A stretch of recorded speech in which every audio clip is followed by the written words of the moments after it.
Being ഫുഡിയുടെ മറ്റൊരു വ്ളോഗിലേക്ക് സ്വാഗതം. അപ്പോൾ ഇന്ന് കുക്കിംഗ് ഒന്നുമല്ല കേട്ടോ, ഞാനൊരു ഹിസ്റ്ററി ക്ലാസ് എടുത്താലോ എന്ന് ആലോചിക്കുക. അപ്പോൾ ഞാൻ അന്വേഷിച്ച ബിരിയാണിയുടെ ചരിത്രത്തെ പറ്റിയായിരുന്നു അന്വേഷിച്ചത്. അപ്പോൾ ബിരിയാണിയുടെ ചരിത്രത്തെ പറ്റിയാണ് ഇന്ന് പറയാനും പോകുന്നത്. ഏതൊരു മനുഷ്യരോട് ചോദിച്ചാലും അവർക്ക് ഇഷ്ടപ്പെട്ട ഭക്ഷണങ്ങളിൽ ഒന്ന് ബിരിയാണി തന്നെയായിരിക്കും. അപ്പോൾ മിക്ക വീടുകളിലും അല്ലെങ്കിൽ എന്തെങ്കിലും ഒരു വിശേഷം വരുമ്പോഴോ ഒക്കെ നമ്മുടെ ഫ്രണ്ടിൽ ഫുഡായിട്ടുണ്ടാകുന്ന ഒരു സാധനമാണ് ബിരിയാണി. നമുക്കപ്പോൾ ബിരിയാണിയുടെ ചരിത്രം നോക്കിയാലോ. ബിരിയാൻ എന്ന പേർഷ്യൻ വാക്കിൽ നിന്നാണ് ബിരിയാണി എന്ന പേര് വന്നതെന്ന് കരുതുന്നത്. പാകം ചെയ്യുന്നതിന് മുമ്പ് വറുക്കുക എന്നാണ് ബിരിയാൻ എന്ന വാക്കിൻ്റെ അർത്ഥം. അരി എന്നർത്ഥം വരുന്ന ബിരിഞ്ച് എന്ന പേർഷ്യൻ വാക്കിൽ നിന്നാണ് ബിരിയാണി എത്തിയതെന്നും പറയപ്പെടുന്നുണ്ട് കേട്ടോ. യുദ്ധം നടക്കുന്ന സമയത്ത് ഒരിക്കൽ മുഗൾ സൈന്യത്തിൻ്റെ പട്ടാള ബാരക്കുകൾ സന്ദർശിച്ച മുംതാസ് പട്ടാളക്കാർ ആകെ ക്ഷീണിതരായിരിക്കുന്നത് ശ്രദ്ധിച്ചു.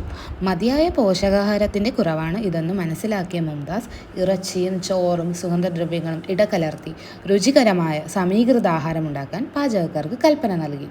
ഇങ്ങനെയാണ് ഇന്ത്യയിൽ ബിരിയാണി തുടങ്ങിയതത്രേ. ബിരിയാണിയുടെ പേരിൽ മറ്റു കഥകളും പ്രചരിക്കുന്നുണ്ട്. അതിലൊന്നാണ് ലോക ചരിത്രത്തിലെ തന്നെ ഏറ്റവും ക്രൂരനായ ഭരണാധികാരിയായ തിമൂറുമായി ബന്ധപ്പെട്ടത്.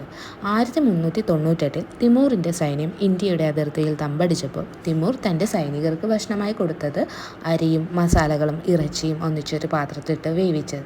ഇതാണ് പിന്നീട് ബിരിയാണിയായി മാറിയതെന്നാണ് മറ്റൊരു കഥ. ഇന്ത്യയിലെ മറ്റ് ബിരിയാണികൾക്കെല്ലാം പുലാവുമായി സാദൃശ്യമുണ്ട്. പുലാവിൽ നിന്നാണ് ബിരിയാണി ഉണ്ടായതെന്നും ബിരിയാണിയുടെ ആരംഭം ഇന്ത്യയിൽ നിന്നാണ് എന്നുമുള്ള ഉത്തരേന്ത്യക്കാരുടെ വാദത്തിന് വിരുദ്ധമാണ് തലശ്ശേരി ബിരിയാണി. മറ്റ് ബിരിയാണികളിൽ ഇറച്ചി തൈരിലിട്ട് മയപ്പെടുത്തി അരിയോടൊപ്പം വേവിക്കുകയാണല്ലോ പതിവ്. എന്നാൽ നമ്മുടെ ദം ബിരിയാണിക്കായിട്ട് നെയ്ച്ചോറും മസാല ചേർത്തുള്ള ഇറച്ചിയും വെവ്വേറെയാണ് വേവിക്കുന്നത്. അതിനുശേഷം ഇറച്ചിയും നെയ്ച്ചോറും മറ്റൊരു പാത്രത്തിലാക്കി ബിരിയാണി ദമ്മിനിടുകയാണ് ചെയ്യാറ്. ബിരിയാണി ചെമ്പിൻ്റെ മൂടി മൈദ പശ വെച്ച് സീൽ ചെയ്ത് ചെമ്പിന് മുകളിൽ തീക്കനലിട്ടിട്ട് അരമണിക്കൂറോളം വയ്ക്കുന്നതിനാണ് ദമ്മിനിടുക എന്ന് പറയുക.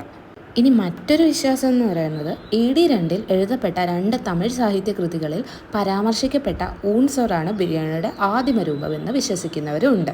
ഇനി പറയുന്നത് കൊൽക്കത്ത ബിരിയാണിയെ പറ്റിയാണേ. ബ്രിട്ടീഷുകാർ നാടുകടത്തിയതിനെ തുടർന്ന് കൊൽക്കത്ത നഗരത്തിലെത്തിയ നവാബ് വാജിദ് അലി ഷായാണ് കൊൽക്കത്ത ബിരിയാണി ഉണ്ടാക്കിയത്. അന്നത്തെ കാലത്ത് മാംസലഭ്യത കുറവായതിനാൽ പ്രത്യേക രീതിയിൽ തയ്യാർ ചെയ്ത ഉരുളൻകിഴങ്ങാണ് ഈ ബിരിയാണിയിൽ ഉപയോഗിച്ചിരുന്നത്. ഇന്ത്യയിൽ തന്നെ പലതരം ബിരിയാണികളുണ്ട്. വലിയ സുഗന്ധമുള്ള മുഗളൈ ബിരിയാണി, ഉത്തർപ്രദേശിലെ ലക്നൗ ബിരിയാണി, പിന്നെ ഒരുപാട് സുഗന്ധദ്രവ്യങ്ങളും ഉണക്കിയ പ്ലമ്മുകളും ഉപയോഗിക്കുന്ന ബോംബെ ബിരിയാണി, പിന്നെ ഹൈദരാബാദി ബിരിയാണി, ബാംഗ്ലൂരിയൻ ബിരിയാണി, ചെട്ടിനാട് ബിരിയാണി, ഡണ്ടിഗൽ ബിരിയാണി, പിന്നെ കേരളത്തിൻ്റെ സ്വന്തം കോഴിക്കോട് ബിരിയാണി, തലശ്ശേരി ബിരിയാണി, കൊച്ചി ബിരിയാണി, പിന്നെ തന്നെ ഇന്ത്യയിലെ പുറത്ത് പാകിസ്ഥാനിലെ സിന്ധി ബിരിയാണി, ബംഗ്ലാദേശിലെ ദാഖായ ബിരിയാണി, ശ്രീലങ്കയിലെ ലങ്കൻ ബിരിയാണി, ബർമയിലെ ഡാൻപോക് ബിരിയാണി, അഫ്ഗാനിസ്ഥാനിലെ അഫ്ഗാൻ ബിരിയാണി, ഇന്തോനേഷ്യയിലെ നാസി ഖെബൂലി, മലേഷ്യയിലെ നാസി ബിരിയാണി, ഫിലിപ്പീൻസിലെ നാസിങ് ബിരിങ്കി, തായ്ലാൻഡിലെ ഗോമോക് തുടങ്ങിയവെല്ലാം തദ്ദേശീയ തലത്തിൽ പ്രശസ്തമായ ബിരിയാണികളാണ്. നമ്മുടെ നാട്ടിൽ എങ്ങനെ ബിരിയാണി എത്തിയെന്ന ചോദ്യത്തിനുള്ള ഉത്തരം സുഗന്ധദ്രവ്യ വ്യഞ്ജന കച്ചവടം നടത്താനായി എത്തിയ അറബ് വംശജരിലേക്കും അവരുടെ ഭക്ഷണ രീതിയിലേക്കും എത്തിക്കും. കച്ചവടത്തിനായി കടൽ കടന്നു വന്ന വിദേശികളും മൈസൂർ പടയോളക്കാലത്ത് വന്ന മുഗളന്മാരും ഈ ഭക്ഷണ വൈവിധ്യത്തിന് രൂപം കൊടുത്തു എന്ന് തന്നെയാണ് വിശ്വാസം. എവിടെ നിന്ന് എത്തിപ്പെട്ടാലും നമുക്ക് പ്രിയങ്കരം നമ്മുടെ ബിരിയാണി തന്നെയാണല്ലോ. അപ്പോൾ ബിരിയാണി കഥ ഇവിടെ അവസാനിക്കുന്നു.